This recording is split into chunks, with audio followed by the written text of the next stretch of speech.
La mesa directiva del Senado turnó a las comisiones de Justicia, de Hacienda y Crédito Público y de Estudios Legislativos la iniciativa con proyecto de decreto por el que se reforman y adicionan la Ley de Amparo del Código Fiscal de la Federación y de la Ley Orgánica del Tribunal Federal de Justicia Administrativa. Una propuesta muy polémica de la que vamos a hablar a continuación con Raimundo Bolaños. Raimundo Bolaños, él es senador por el Partido Acción Nacional, integrante de la Comisión de Estudios Legislativos. Raimundo, ¿cómo estás? Buenas tardes. ¿Qué tal? Buenas tardes, Darío, Rogelio, a sus órdenes. Háblanos de esta propuesta, qué tan riesgosa puede resultar para los ciudadanos. Se habla de que estamos en la antesala de la desaparición de esta figura, el amparo. Con mucho gusto. Primero saludando a todo tu auditorio. Fíjate que esta propuesta, esta iniciativa que se ha remitido al Senado de la República, causa una gigantesca preocupación, diría yo, por varios aspectos.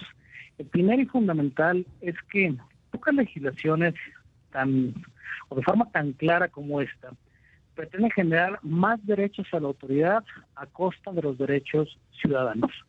Nosotros lo vemos como una reacción del oficialismo respecto a muchos amparos promovidos en otras ocasiones por organizaciones, por mexicanas y mexicanos, en contra de actos administrativos, de actos de gobierno, en contra de legislaciones, como lo que ocurrió con la reforma eléctrica, como lo que ocurrió también con los daños que se ocasionaban y se acusaban en aquel momento del Tren Maya, como lo que ocurrió también con la reforma judicial. Y esto es un patrón de comportamiento en el que Morena sí ha sido consistente. Con la reforma judicial, cuando los primeros amparos obtuvieron suspensiones, reformaron la ley de amparo y reformaron la Constitución para que en el caso de las reformas constitucionales, ya ni siquiera pudiera haber un análisis preliminar de estos medios de control constitucional, sino que se desecharan. Y ahora, la reforma propuesta a la ley de amparo establece desde nuestra óptica, estimado Río, 3 consecuencias principales donde sostenemos hay una merma importante de los derechos ciudadanos. Lo primero es que modifican la naturaleza de lo que la ley denomina interés legítimo, que cierra la posibilidad de que el amparo como medio de control constitucional tenga una finalidad colectiva o difusa. Y me explico. El interés legítimo es la posibilidad de que cualquier persona acuda a este medio de control constitucional, al amparo, y que promueva para defender derechos propios o derechos de terceros o derechos de una colectividad.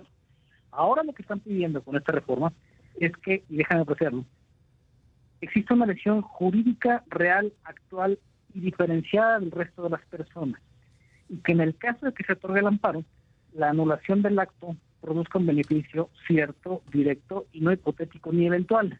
María, comprobar eso va a ser prácticamente imposible.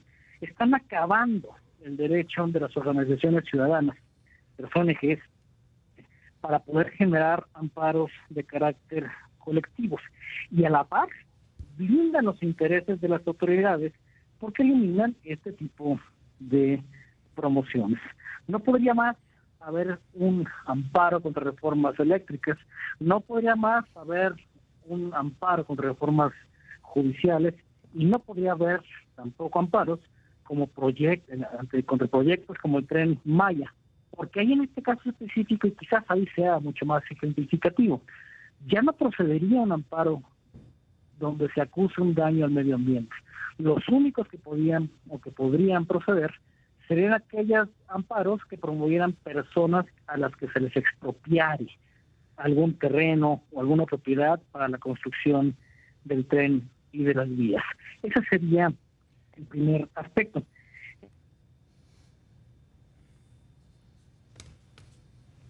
¿Se cortó? Es lo que se conoce como suspensión. La suspensión, para que todos lo podamos entender, es una detención o un impedimento que hace el juez para que los actos que emite el gobierno se detengan. Es decir, si yo voy a construir el Tren Maya sobre tu propiedad, entonces el juez con la suspensión evita que la construcción siga hasta en tanto se resuelva el juicio en fondo. Aquí básicamente se lo están acabando, que dificultan de forma tremenda la posibilidad de generarlas por una serie de acreditaciones legales, como el interés de la persona, hacer una ponderación del interés social y que esta ponderación resulte que no cause daño significativo a la calidad, a la colectividad, en fin, una serie de elementos que dificultan muchísimo la existencia de una nueva suspensión. Y por último, ahora también con esta reforma lo que pretenden es que la autoridad pueda negarse a cumplir los amparos. ¿Y por qué lo digo de esta forma? Porque introduce un elemento en ley que es la imposibilidad jurídico-material para el cumplimiento del amparo. ¿Qué significa? Que ante la determinación de una persona juzgadora, la autoridad puede decir, hay una imposibilidad material de incumplimiento o hay una posibilidad jurídica para que yo no dé cumplimiento a la sentencia de amparo. Y esa imposibilidad le quitan la sanción penal que tenía como tal el violar una determinación de carácter judicial en el juicio de amparo. Y eso nos lleva a una determinación más de un autoritarismo muy cerrado, donde ya ni siquiera se molestan en generar el cumplimiento a una determinación de carácter judicial. Claro. Raimundo, en el caso de los pleitos de corte fiscal, ¿qué cambios se contemplan a la ley del juicio de amparo? Pues mira, también el corte, digamos, en la parte fiscal trae cambios respecto al cumplimiento de los códigos fiscales, que parecería que traen un destinatario directo en la figura del dueño de televisión Azteca, que también son preocupantes, pero más allá de eso, la gran preocupación es el gran trazo, lo que se genera para la merma de los derechos de las y los mexicanos en general, lo que genera en la destrucción del fondo del juicio de amparo, que había sido construido como una institución mexicana, porque hay que decirlo, producto mexicano, en el que las garantías individuales, los derechos fundamentales se protegen por encima de todo. Y cualquier elemento que mitigue estas garantías fundamentales dentro de la norma y que además se dirija a acrecentar las posibilidades de determinaciones autócratas, pues por supuesto que es irresponsable por parte de cualquier gobierno. En este caso es irresponsable por parte del oficialismo de Morena. Pues te queremos agradecer que nos hayas permitido platicar contigo esta tarde, Raimundo Bolaños, senador por el Partido Acción Nacional, integrante de la Comisión de Estudios Legislativos. Con mucho gusto, Darío, estoy a tus órdenes. Igualmente, muy buenas tardes.